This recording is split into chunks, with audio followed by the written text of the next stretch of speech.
नमस्कार, मी मयुरी आणि आपण पाहत आहात 7 स्टार न्यूज।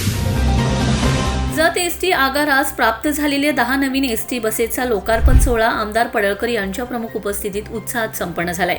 या नव्या बसमुळे जत तालुक्यातील प्रवाशांना अधिक सुरक्षित, आरामदायी आणि दर्जेदार प्रवासाची सुविधा उपलब्ध होणार असून ग्रामीण भागातील नागरिक, विद्यार्थी, शेतकरी, महिला आणि ज्येष्ठ नागरिकांची दैनंदिन वाहतूक अधिक सक्षम होईल। ग्रामीण विकासाचा वेग वाढवण्यासाठी सक्षम सार्वजनिक वाहतूक ही अत्यंत महत्त्वाची बाब आहे आणि त्याच दृष्टीने हे एक महत्त्वपूर्ण पाऊल ठरणार आहे। सदर सोहळ्याप्रसंगी जत येथे सोलनकर चौक येथे नवीन बस स्थानकाचा प्रश्न निकाली निघाला असून 3 कोटी रुपये आर्थिक शासकीय अडथळा हा शासनास पाठपुरावा करून माफ करून घेतला असल्याचं सांगितलंय। तर सदर बस स्थानक हे जिल्ह्यातील उत्कृष्ट स्थानक करण्याचं आश्वासन दिलंय।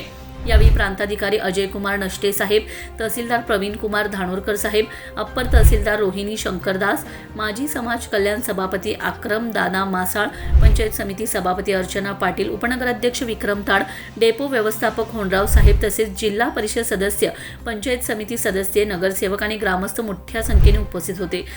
सदर लोकार्पण सोहळ्यानंतर आमदार साहेबांनी आपल्या कार्यकर्त्यांसह बसमधून जत शहरात फेरफटका मारून बस प्रवासाचा आस्वाद घेऊन जनतेला बस प्रवासाचे आवाहन केले।